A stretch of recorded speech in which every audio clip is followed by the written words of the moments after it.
Do you want to know one of the best tools to use to better understand how stress and sleep are impacting your midlife body? It's the Oura Ring. Today, I'd like to share my thoughts on the pros and cons of the Oura Ring from a midlife metabolism and hormone balance perspective. Let's start with the pros. What do I like best about the Oura Ring? In addition to being stylish, it, number one, increases our awareness around our recovery. Why is that important? In midlife, we are less stress resilient. We are pushing, even through exhaustion. We're getting stuck in that chronic stress response of fight or flight, which, by the way, is catabolic. So that means we are breaking down our muscle, our bone, and our immune system, which is going to affect our metabolism.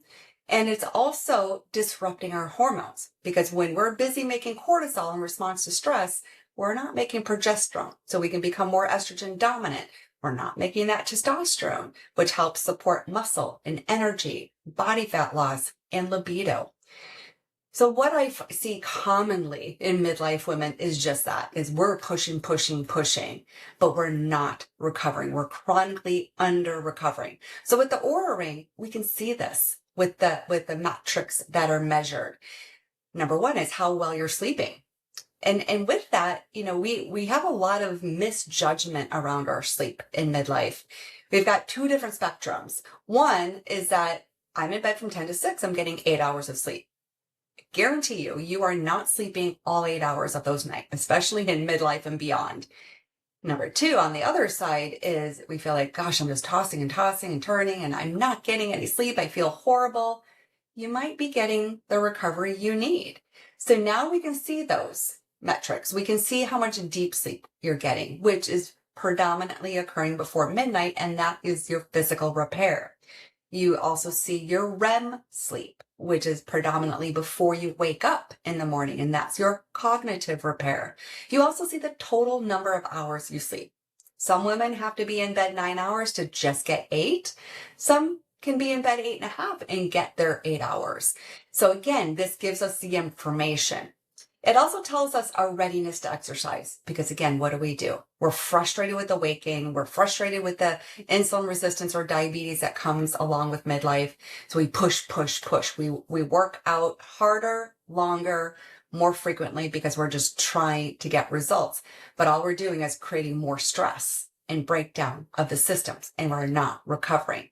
So we'll get a readiness score to tell us, hey, yes, you're ready to push, or maybe you need to take a step back and prioritize your recovery. Sometimes we need to have that, especially if we're type A, we're perfectionists.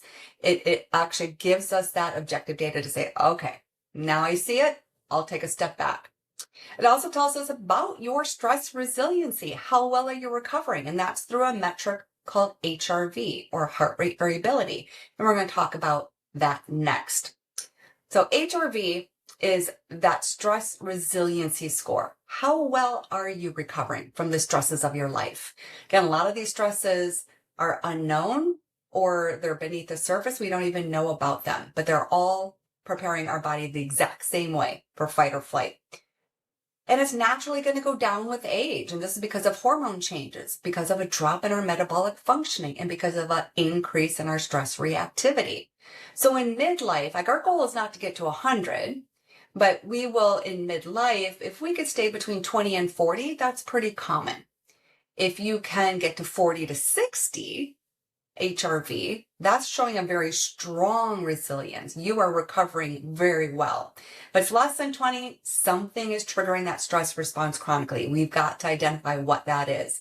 And you're going to have to over prioritize your recovery efforts and your sleep. The third thing is these wearables can help reinforce healthier habits. So I like using wearables as an experimentation because again, we get that real-time data. So what if we eat later at night? What if we have more screen time at night? What if we have a couple cocktails at night? What is happening to our sleep? What is happening to our HRV and our resting heart rate? We can see that real-time data and we can make adjustments and see how that improves. So that helps motivate that behavior change process. Now, what about the cons? What do I not like ideally about the Oura Ring. Number one is we can become obsessed with the data. And that means we're losing insight to our own body's intuitiveness. I've seen this happen with many clients. I've even seen it with my spouse, to the point of, asking my spouse several mornings, how did you sleep? I don't know. Let me check. And he has to go look at his data. We don't want to be controlled by the data. We want to be informed by the data. And so, especially if you're type A or perfectionist, you find it difficult to step back and just kind of use it more as detecting your trends, giving you some information, then we might want to cycle on and off the use of the wearable. So don't wear it 24/7 for the rest of your life. You may want to wear it for a period of time and then take it off and kind of pay attention to your own body. Number two, it's not always accurate or safe to use. In regards to accuracy, it's about your movement and your steps, because all of these wearables are tracking our steps, right? And we know that we want more steps in a day, especially if we're trying to combat that common metabolic downshift in weight gain that happens in midlife. But your Oura Ring is on your finger. And I will tell you from personal experience, I run a virtual practice, so I am typing most of my day. Well, guess what? I accrue a lot of steps when I'm wearing my Oura Ring. So we have to think about where this wearable is sitting on our body. And anytime that part of the body is moving, we're going to track steps. So keep that in mind. In regards to safety, it's more about strength training. So if you are wearing your Oura Ring and you're lifting metal bars or dumbbells, that can scratch the ring and degrade the efficiency and effectiveness of the ring, but it can also pinch your skin. So you might want to use weight lifting gloves to protect while you do that. But it also doesn't do as good of a job of tracking your resistance training volume. The third thing is you cannot replace the battery. So this is, I feel, a big caveat for me personally, because I love the wearables. I love, the information that it gives me and the experimentation that I can put into place and see what happens. So in this case, the battery starts to degrade over time. So where you have to recharge your ring every week, you might have to start recharging it every day to 2 days. Now, that's okay, right? If you have access to do that and it's not a huge cumbersome deal for you, it might give you a couple years. But I've had to personally replace my ring every year for several years. So that can add up and it can be frustrating with that component.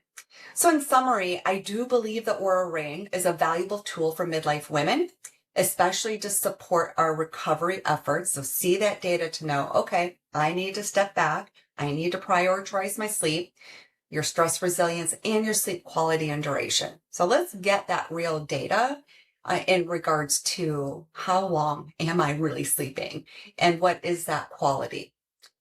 And then use that data with curiosity and experimentation. So put these experiments into place to see how the data changes, because it's all about the trends, right? It's not, no wearable is 100% perfect or accurate. It's all about the trends. It's got to get to know you and your patterns. So it's more of that and the experimentation to see behaviors that you change and how does that impact your metrics. So if you've used the Oura or you're currently using it now, I'd love to hear from you.